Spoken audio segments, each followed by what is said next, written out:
Quand par la grâce d'un réalisateur de talent, le cinéma éclipse la bête de scène pour mieux révéler l'acteur, c'est la fiction qui rejoint la réalité. Face à face avec deux très grands monsieur de la culture française, Johnny Hallyday, bienvenue.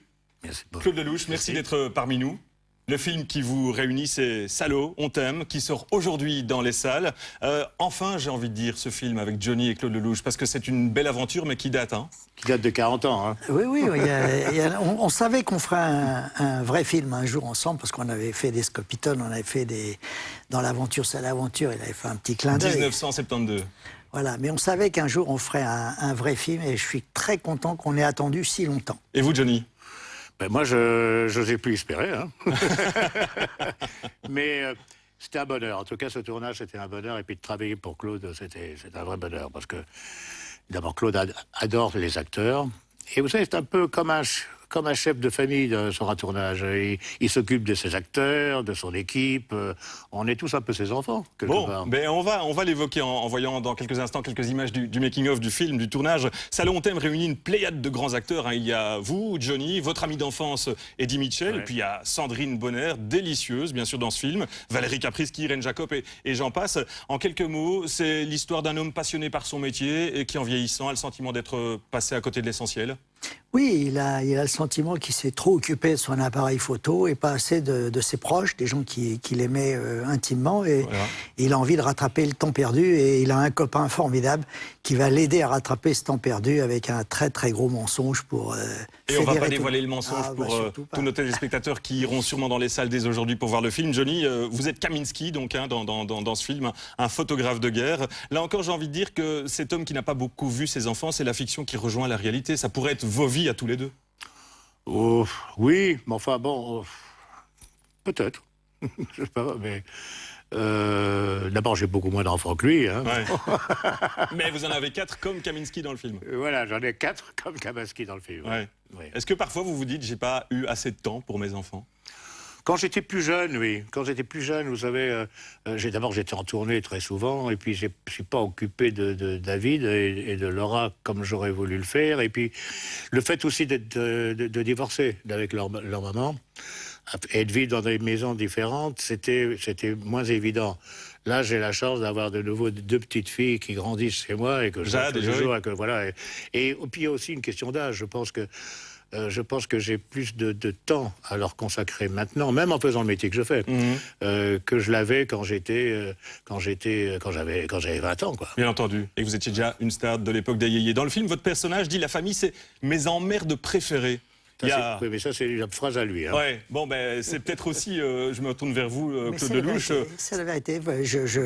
Les enfants, pour moi, c'est des emmerdes, mais que j'adore. J'adore ces emmerdes.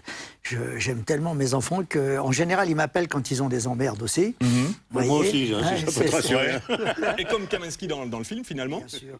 Non, mais vous savez, bon, c'est évident que dans ce film, nos deux personnalités et nos deux vies se surimpressionnent un petit peu à un moment donné. Et je me suis servi de ça, forcément. On a l'impression aussi que vos vies sont finalement assez similaires. Évidemment, vous avez des vies très très différentes dans le potentiel. L'acteur, le chanteur, la star de scène, et puis vous, le réalisateur de talent. Mais vous avez des vies qui se raccrochent, quoi. Oui, mais vous savez, monter sur une scène devant 10 000 personnes, c'est aussi faire la guerre, une guerre merveilleuse. Mais faire un film, c'est la guerre. Et je veux dire que l'idée du guerrier, ce sont des hommes d'action. C'est l'histoire d'un homme d'action qui s'est jamais arrêté, jamais. Et puis le jour où il s'arrête, il s'aperçoit qu'il a écrasé plein de gens, quoi. Johnny, est-ce que comme votre personnage dans le film Kaminski, vous avez eu l'envie de réunir un jour David, Laura, Joy, Jade pour rattraper le temps perdu? Mais ça, c'est déjà fait. C'est déjà fait. Oui. Ouais. Et tout va bien, tout le monde s'entend bien. Bon, c'est pas forcément comme dans les films de Lelouch, alors. C'est un miracle. C'est pas tout à fait comme dans le film de Dans le film de Claude, Lelouch. non. Alors, Kaminski, finalement, il vit très différemment l'absence de ses enfants. Et puis ses enfants vivent différemment l'absence d'un père. Oui. Là aussi, on en vient à vos vies. L'absence du père, c'est quelque chose qui vous a pesé? Mais moi, déjà, par rapport à mon père, déjà, de ne pas l'avoir... Vous savez, moi, mon père, je l'ai vu pour la première fois de ma vie quand j'avais 20 ans. J'étais à l'armée, quand il est venu me voir à l'armée. Donc, j'ai eu une absence de père toute ma vie. Ça m'a meurtri, quelque part. Je rêvais de mon père, sans le connaître. Et puis voilà, donc je pense que c'est difficile d'avoir l'absence d'un père. On a tous besoin d'un père, qu'on soit une fille ou un garçon. Vous pensez que ça conditionne aussi l'après?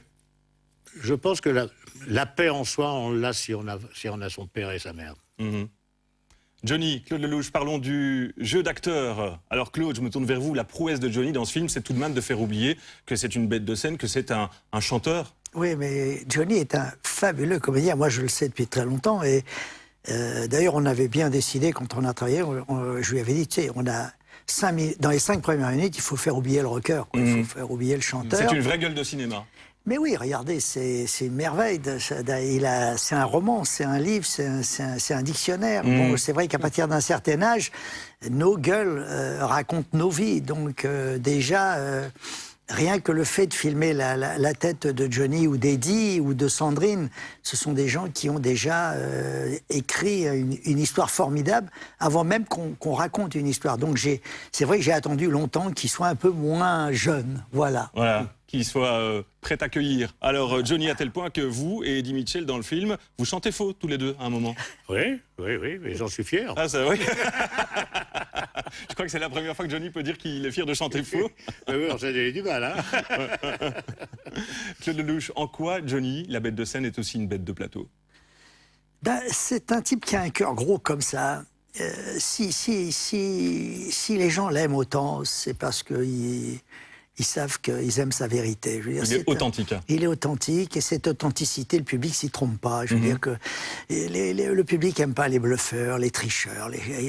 Voilà, c'est ce que j'ai essayé de filmer. J'ai essayé de filmer l'homme que je connaissais. C'est justement le thème de l'extrait que j'ai choisi de montrer, de ce très beau film, tourné quasi en huis clos dans les Alpes. Johnny Kaminski, vous faites face à Sandrine Bonner, qui vient lui vendre dans le film un chalet, qui l'interroge sur le vrai sens de la vie. Regardez. Est-ce que je peux vous poser une question idiote? C'est celle que je préfère. Qu'est-ce que vous préférez le plus au monde, à part votre appareil photo? Le juste milieu. L'équilibre. Vous savez, comme ces types qui viennent traverser le Grand Canyon sur un fil. Et on peut pas être excessif dans la recherche du juste milieu? Il y a peu de chances pour qu'un funambule soit un simulateur.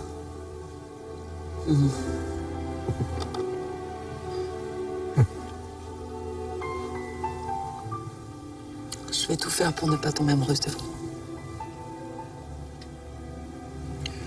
Moi pas. Johnny Kaminski, il est plus funambule que simulateur. Si on croit Claude Lelouch, vous êtes plus funambule aussi dans votre vie? Ça m'arrive. Ouais. Vous avez pris des gros risques arriver. pour trouver un équilibre? L'équilibre, il faut le garder toute sa vie, parce que vous savez, on fait un métier dangereux. On fait un métier, on est toujours un petit peu au bord du précipice, hein, donc il faut essayer de ne pas y tomber, pas tomber dans le précipice. Dans le film, Kaminski, votre personnage est très sévère avec lui-même. À un moment donné, il dit « j'ai raté tout dans ma putain de vie ». C'est le genre d'idée qui vous a déjà effleuré? Non, mais ça aurait pu. Ça aurait pu. Vous savez, un acteur, je pense qu'un acteur, quand il joue des scènes, quelle que soit la scène, il se sert toujours un petit peu de son vécu et de ce qui aurait pu lui arriver, même si ça lui est pas arrivé. Voilà. Et j'ai ressenti ça au moment de cette scène. J'ai senti le moment. C'est venu comme ça, parce que j'avais besoin de le dire. Pour moi, c'était un moment de vérité. Ouais. D'ailleurs, moi, j'étais pas du tout au courant de la scène. J'étais pas au courant que ma fille dans le film allait m'insulter comme ça. Et je l'ai pris en pleine poire, ça. C'est une réplique de Johnny, hein. Ouais. C'est la fin de la scène. Moi, je laissais tourner la caméra, et après le procès que sa fille lui fait à un moment donné, c'est sorti spontanément. C'est pour ça que c'est magnifique. Alors, c'est très intéressant ce que vous dites, Claude Lelouch, parce qu'on va le voir dans un making-of, dans un extrait de making-of tourné dans les Alpes. Vous laissez aussi une part d'improvisation à vos acteurs. Vous cadrez, bien entendu. C'est un scénario très écrit, mais vous laissez de l'improvisation. J'aime pas le mot improvisation. Je laisse la vie rentrer. Respiration. Voilà, je laisse la vie rentrer dans mon film. Je l'invite dans tous mes films. Et la vie, elle va plus loin que nous. C'est le hasard, les coïncidences. Elle a toujours des idées en plus de nous. Et donc, cette vie, je la laisse. Et surtout à la fin des prises, lorsque les acteurs ont dit les textes imposés, je laisse la caméra tourner. Il ne coupe pas. Je comprends. On est bien obligé de continuer, nous. Ouais. Ben non, mais on n'a plus de texte, alors le texte... Et c'est là que ben le voilà, naturel se révèle. Là, il faut que ça vienne, là. Ouais. Et en général, ça donne des franches rigolades, j'imagine aussi. Oui, oh, ben, des fois, oui. Des fois, Surtout alors, quand on jouait avec son vieux pote. on a beaucoup rigolé avec Eddie Eddie, on Mitchell. a beaucoup rigolé, oui. Eh ben, on va tout de suite voir votre complicité entre réalisateur et acteur au travers d'un extrait du Making of. Regardez. On prépare une caméra légère. Bon, messieurs, il faut que tu te serves de cet appareil comme un cow-boy se servirait d'un colt. Ouais, d'accord. Ok. C'est bien. J'ai toujours juste la place qu'il faut. Il faut qu'il y ait un bordel qui fait que la vie s'invite dans la scène qu'on a fait. Hein. 162e. On bouge plus.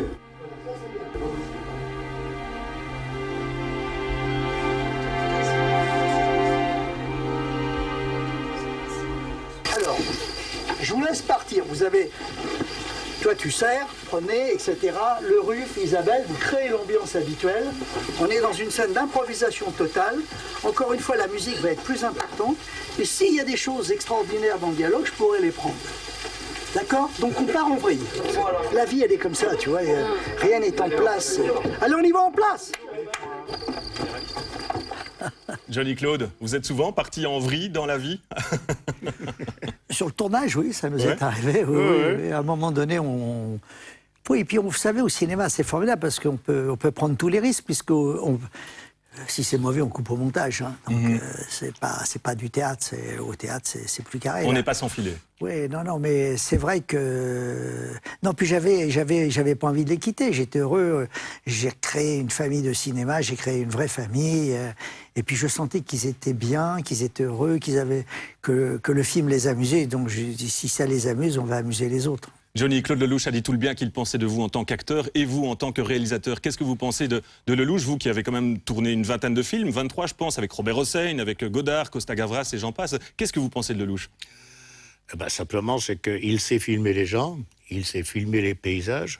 Il n'est jamais fatigué. C'est ça qui est étonnant, Claude. Il peut filmer. Il pleut, il va dire « Oh, c'est merveilleux, il pleut, vous avez vu la lumière, on va filmer. » Il fait beau, il dit « Oh, le soleil est beau, la montagne est éclairée, on va filmer. » Il est toujours content. Et voilà, et puis il sait filmer les acteurs, il sait filmer les paysages, il sait filmer les animaux, il sait filmer les enfants. Pour moi, il dirige très bien. Et pour moi, c'est important. Il a du feeling, comme on dit. Oui, c'est important parce qu'il vous empêche, si on déborde un petit peu, il vous remet dans le droit chemin. C'est un très bon directeur d'acteur. Et c'est un super metteur en scène. Bon, je peux le dire devant lui. Un metteur en scène qui a déclaré dans la presse, je l'ai lu, j'ai fini par aimer la vie. Claude Lelouch, ça veut dire que vous aviez des doutes auparavant? Non, je veux dire qu'au fur et à mesure que je me rapproche de la ligne d'arrivée, je me donne beaucoup de mal et c'est naturel. J'apprécie le présent plus que jamais. Je veux dire que comme je me rapproche de la ligne d'arrivée, évidemment, je veux maintenant vraiment déguster à fond pour cent. Il faut chaque vivre seconde. le moment présent comme si c'était le dernier à vivre. Absolument. C'est-à-dire, c'est peut-être un des grands thèmes du film, c'est de dire aux gens, allez-y, profitez du présent, parce que ça, c'est du cash, on ne pourra pas vous le prendre. Pardonnez, lâchez-vous et profitez du présent. Johnny, la recette, la clé de la longévité, c'est quoi? Surtout faire ce qu'on aime faire et faire ce qu'on a envie de faire, d'être heureux de faire ce qu'on fait. Je pense que c'est ça le secret. On va terminer par quelques mots-clés. Je vais vous demander d'extrapoler, de dire ce que ça vous inspire. Que représente pour vous Jacques Brel? Pour moi, le plus grand. Pour moi, c'est mon maître. Lelouch? En plus, peut-être mon meilleur pote. C'était un grand pote. Un grand pote. De l'aventure à l'aventure L'aventure et jusqu'à... puis tout. Et puis après, d'ailleurs, c'est lui qui nous a peut-être inspiré ce film, parce que je l'ai vu quelques jours avant sa mort. Et il m'a dit, tu sais, depuis que je sais que tout va arriver, j'ai jamais autant aimé la vie. J'ai jamais autant apprécié les choses. Que représentent pour vous les femmes, Johnny? Tout. Ouais. D'abord, j'ai été élevé par des femmes. Vous savez, j'ai été élevé par la sœur de mon père, qui était belge, elle aussi. Et c'était une cantatrice dans les années 1900. Et donc, c'est elle qui m'a élevé. Et j'ai toujours été entouré de femmes dans ma vie. Pour moi, les femmes, c'est important. C'est le moteur de ce qui nous fait vivre. Ce qui nous fait vibrer. Vous savez, on a envie de séduire dans la vie. Hein. Alors bon, moi, j'ai besoin des femmes pour ça. Ouais. Qu'est-ce que tous les deux vous souhaitez qu'on retienne de vous? Claude. Oh, moi, si j'arrive à faire un bon film dans ma vie, ça me suffira. Oui, ça c'est beaucoup de modestie, évidemment. Donc, vous souhaitez qu'on retienne que vous étiez quelqu'un de talentueux, mais de modeste. Non, que j'ai donné du bonheur de temps en temps à des gens, ça me suffit. C'est Et vous, formidable. Johnny? Que les gens continuent à m'aimer comme ils m'aiment. Ouais. Vous avez besoin de cet amour qui vous entoure. C'est ce qui vous fait vivre. Oui, c'est ce qui me fait vivre un petit peu. Avec l'amour de ma famille, c'est ce qui me fait vivre aussi. Puis les amis aussi, c'est très, très important, les amis, l'amitié. L'amitié que j'ai pour Claude. Et pour Eddie Mitchell, qui joue Oui, dans le bien film, et sûr, pour d'autres, bien sûr. bien entendu. Eh bien, en tout cas, merci de nous avoir fait l'amitié d'être venu ici à Bruxelles en face-à-face. Je rappelle que votre film Salaud, on t'aime sort aujourd'hui dans les salles en Belgique. C'est une tradition dans le face-à-face. Je vous tends... Vous savez que je suis très heureux d'être ici à Bruxelles. Qu'est-ce que ça évoque pour vous, Bruxelles, Johnny? Vous savez, c'est un petit peu là. Je suis à moitié belge, hein, donc c'est un peu mon Jean-Philippe enfance, Smet. un peu tout ça, quoi. Tu vois, Ouais. vous voyez, je me sens quand même belge, même en étant français. Et vous, Claude, la Belgique, Bruxelles? Oh, bah, écoutez, j'ai que des copains qui ont du talent. Ouais. Et c'est fou le nombre d'artistes que vous avez. Et comme pour moi, les artistes sont les chouchous du bon Dieu, c'est peut-être le paradis, la Belgique, alors. Eh bien, on va remercier le bon Dieu de vous avoir mené jusqu'à nous. Mille merci d'avoir été en face-à-face, Johnny. Avec plaisir. Mille merci, Claude Lelouch. Merci à vous d'avoir regardé ce face-à-face. Au revoir.